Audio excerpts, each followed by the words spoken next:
Hi friends, welcome to Anandhi Pandian சேனலில் இன்றைக்கி ஒரு யூஸ்ஃபுல்லான டிப்ஸ் தான் ஃப்ரெண்ட்ஸ். உமன்ஸ்க்கு எல்லாத்துக்கும் ரொம்ப யூஸ்ஃபுல்லான டிப்ஸு. கால் மிதியடி எப்படி ஈஸியாக துவைக்கிறதுன்னு தான் பார்க்க போகிறோம். வாங்க வீடியோக்குள்ளே போகலாம். ஃபஸ்ட்டு நான் வந்து சுடு தண்ணி தான் எடுத்திருக்கேன்.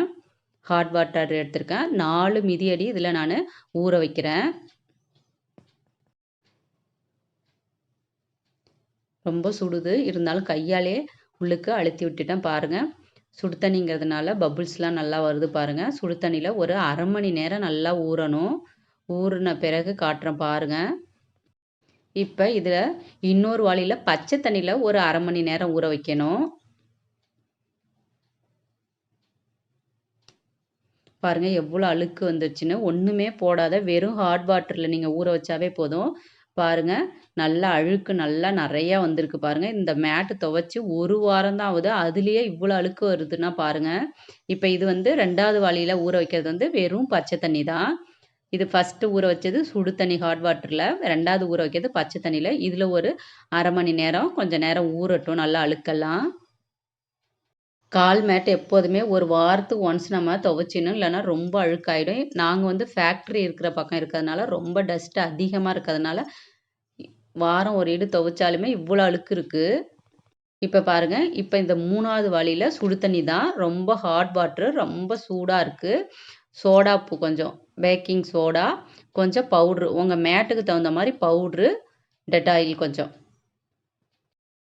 பேக்கிங் சோடா வந்து நீங்கள் போர்வை ஊற வைக்கும் போதுமே இந்த மாதிரி மெத்தடில் வெந்நீரில் ஊற வைக்கலாம். நீங்கள் பேக்கிங் சோடா பவுட்ரு டெட்டாயிலாம் போட்டு கூட நம்மளோட போர்வெல்லாம் துவைச்சி, இப்போ வெயில் காலம் வந்துடுச்சு, நல்லா ஊற வச்சு துவைச்சி மடித்து வச்சிடலாம். பாருங்கள் இப்போ நல்லா பவுடர்லாம் கரைஞ்சிடுச்சு. இப்போ வாங்க இது 3வது வாளியில் இருக்கிற ஹாட் வாட்டரில் ஊற வைக்கலாம். இந்த 3வது வாளியில் 15 நிமிஷத்துலேருந்து 20 நிமிஷம் வரைக்கும் ஊற வச்சா போதும். ஏற்கனவே ஒரு வீடியோவில் கம்பளி எப்படி காய வச்சா சீக்கிரமாக காயுங்கிற ஒரு வீடியோ போட்டிருக்கோம் ஃப்ரெண்ட்ஸ், பாருங்கள். அந்த வீடியோவும் பார்த்தீங்கன்னா உங்களுக்கு ரொம்ப யூஸ்ஃபுல்லாக இருக்கும். பாருங்கள் 2வது தண்ணிலையும் எவ்வளோ அழுக்கு இருக்குன்னு. இப்போ இது 3வது தண்ணி. இது வந்து ரொம்ப ஹீட்டாக இருக்கிறதுனால இந்த மாதிரி ஒரு குச்சி, கம்பி, கம்பம் ஏதாவது வச்சு உள்ளுக்கு வச்சு நல்லா அழுத்தி விட்டுறலாம். கை வச்சிடாதீங்க, ரொம்ப ஹீட்டாக இருக்கிறதுனால தண்ணி சுட்டுரும். இந்த மாதிரி ஒரு கம்பி இருந்தால் வச்சு உள்ளுக்கு மேட்டெல்லாம் நல்லா அழுத்தி இது ஒரு 20 நிமிஷம் ஊறட்டும் நல்லா. அதுக்கப்புறம் வாங்க எடுத்து காட்டுறேன்.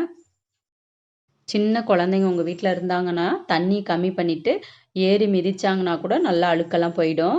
இப்போ பாருங்கள், அந்த தண்ணியிலே 2-3 டைம் நல்லா அலசி அலசி எடுத்திங்கன்னா அழுக்கெல்லாம் நல்லா இதிலே பாதி போயிடும். பாருங்கள் எவ்வளோ அழுக்கு, 3வது தண்ணியிலையுமே எவ்வளோ அழுக்கு வந்திருக்குன்னு. ஆனால் மேட்டு பாருங்கள் நல்லா பளிச்சுன்னு இருக்குது. நல்லா அழுக்கு ஓரளவு எல்லாமே போயிடுச்சு பாருங்கள். எடுக்கும் போதே தெரியுது பாருங்கள் மேட் எவ்வளோ கலராக இருக்குன்னு.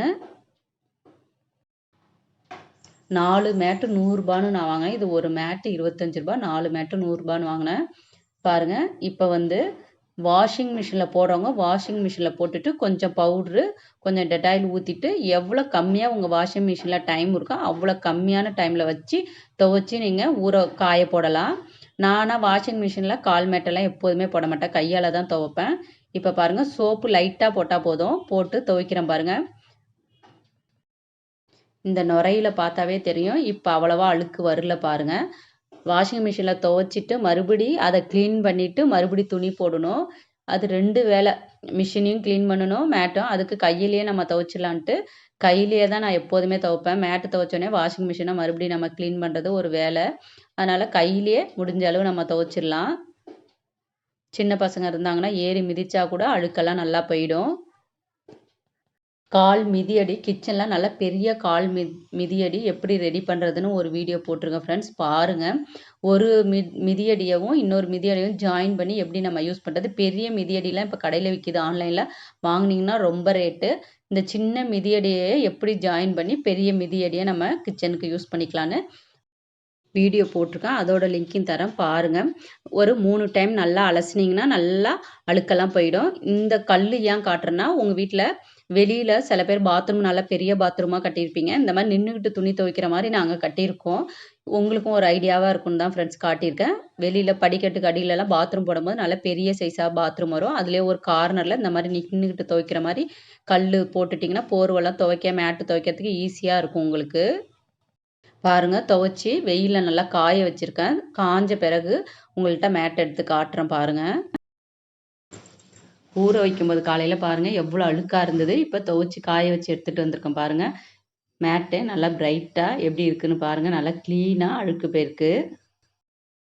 மிஷினில் வேணாலும் துவைக்கலாம், கையால் வேணாலும் துவைக்கலாம். அது உங்களோட விருப்பம் தான். ஆனால் வெந்நீரில் நல்லா பேக்கிங் சோடா கொஞ்சம், பவுட்ரு கொஞ்சம் போட்டு நல்லா டெட்டாயில் கொஞ்சம் ஊற்றி நல்லா 1/2 அன் ஹவர் ஊற வச்சுட்டு அதுக்கப்புறம் கையில் துவைக்கணுனாலும் துவைங்க, மிஷினில் போடணுனாலும் போடுங்க. 2லையுமே நல்லா அழுக்கு சூப்பராக போயிடும். இந்த வீடியோ பிடிச்சிருந்தா லைக் பண்ணுங்கள், சப்ஸ்கிரைப் பண்ணுங்கள். உங்கள் ஃப்ரெண்ட்ஸ் அண்ட் ஃபேமிலிக்கும் ஷேர் பண்ணுங்கள் ஃப்ரெண்ட்ஸ். தேங்க்யூ.